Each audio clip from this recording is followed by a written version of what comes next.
I would like to begin this evening with the body. If the body is settled, the practice is not difficult. If the body is settled, relaxed and yet clear, the breath naturally becomes settled. When the body and the breath are naturally settled, the mind can become settled.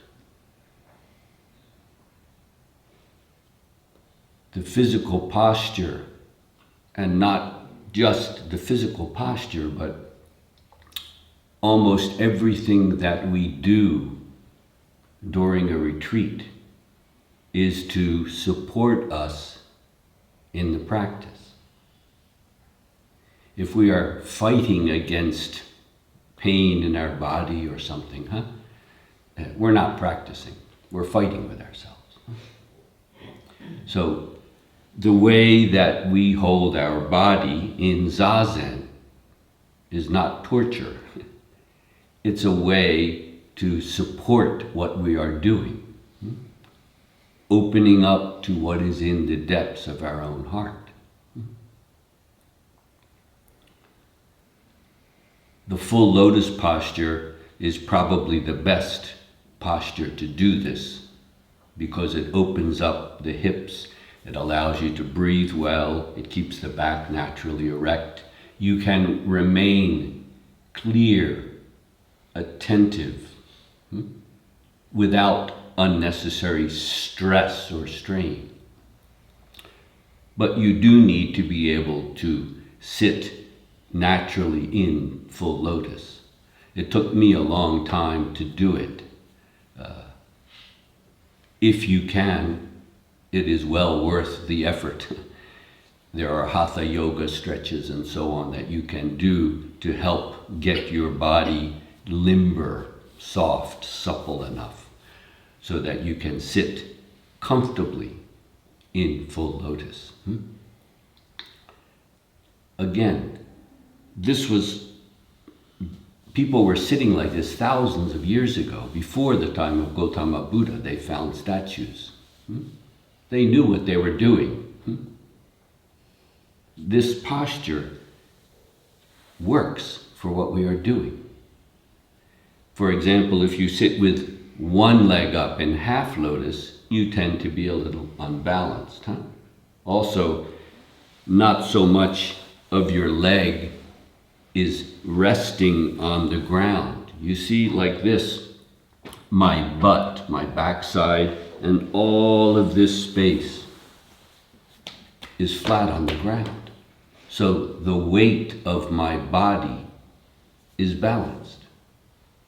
If you're sitting in seiza, for example, this can, like the first two people, Bernhard and Mikhail here, and also actually all 6 or 7 of you. It's a whole lineup of seiza here. Poster children. This is a very good posture too, very good for the breath, but it can be very hard on the knees because you see what the pressure tends to be on the knees that way. In this, it's spread all the way out, so there's not too much weight. Again, if you're sitting half lotus, there tends to be a bit of an imbalance naturally.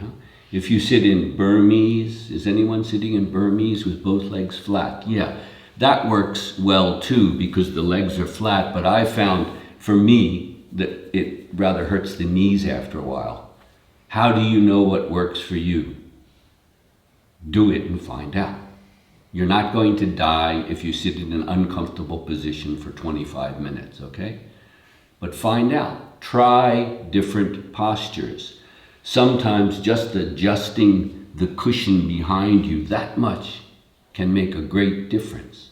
So I cannot tell you exactly what to do because you don't have my body and I don't have yours. Find out by doing it, okay?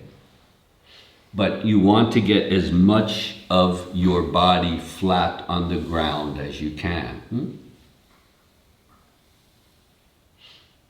Again, this is being done to support us in doing the practice. I know, maybe for you non-Germans, it looks like we're wrapped up like a pretzel here or something, but it works. It works. If you can do it. Huh? Almost everything that we are doing during a retreat has been proven over hundreds and hundreds and hundreds of years, because it works. Why do we put our hands like that? Is it a strange Oriental custom? Well, yes, but at the same time it works. If you do zazen and then you just start walking around like this, well, try putting your hands like this and see what it does to bring your body, your breath, and your mind into one. It's a very helpful technique. So yes, we don't walk around like this. We walk like this. And it works, you see? It helps us, it supports us in the practice. When we walk, as mentioned, simply follow the foot of the person in front of you when we're doing the kinhin walking meditation. We are stretching our legs, taking a break from the zazen. But more importantly, we are continuing the fundamental practice now in a simple movement.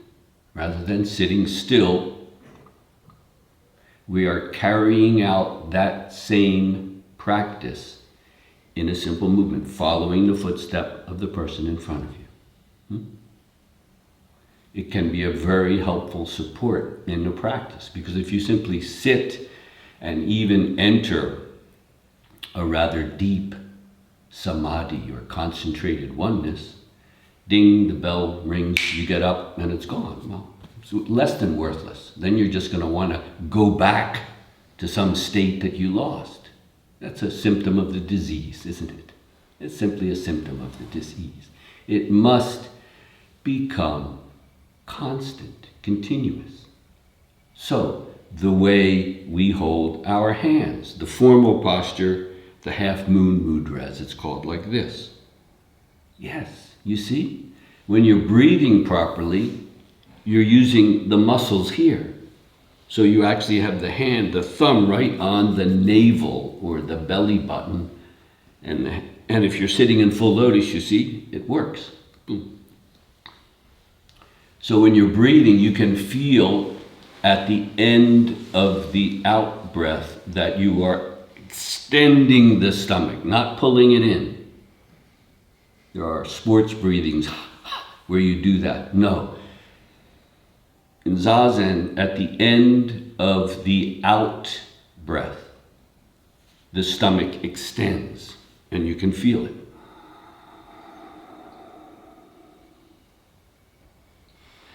You don't have to hold your hands like this.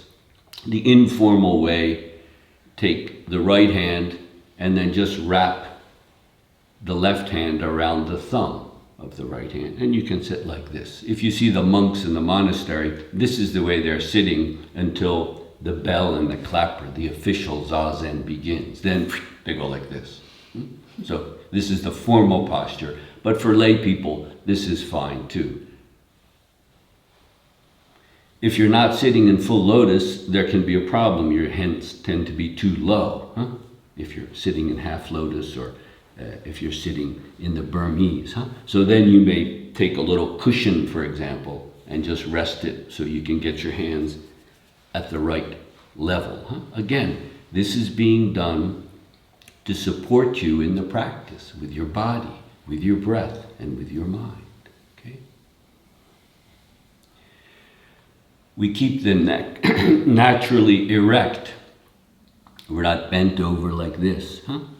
You may even want to rock back and forth a little bit when you first sit, just to find the center of gravity so you're not leaning to one side. You can also go forward and backwards for the same reason. So you want the back to be naturally erect, not like the wall. Your butt, your backside should be pressed down and a little back on the cushion. Otherwise, like at the computer. So what I find very helpful is simply to bend forward in the beginning of the sitting. And then slowly as you come up, you can feel the spinal column. The butt is pressed a little down and a little back on the cushion. You ever see a 6-month-old baby sitting in their diaper? That's the way they sit. Test it, find out. The way we hold our eyes, the same thing. We don't look around when we do zazen. Obviously, we would be paying attention to other things. But we don't close our eyes either. Many Buddhist meditations are done with the eyes closed. Zazen is not. It's very clear in the Zazen manual it states.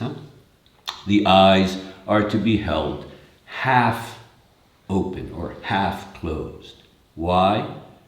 Do it and you'll find out.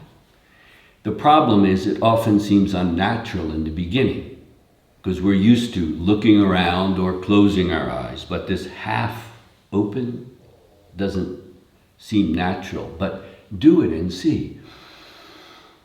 You're not looking at or for anything, but your eyes, when you enter samadhi, will naturally fall a little bit in front of you. Again, you're not looking at anything or for anything. If you do, you'll start seeing patterns on the, oh, there's a dragon. So that's not the point. But we're not closing our eyes either. Because having our eyes open, the visual field is not the problem. It's what the mind does with it.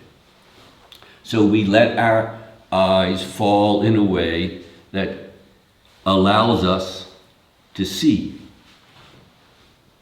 But we're not looking at or for anything. The same thing with the ears. We're not putting cotton in our ears. If the fire alarm goes off, we hear it, we get up, we respond. The eyes are a little bit more difficult than the ears, you see, because there is this focus.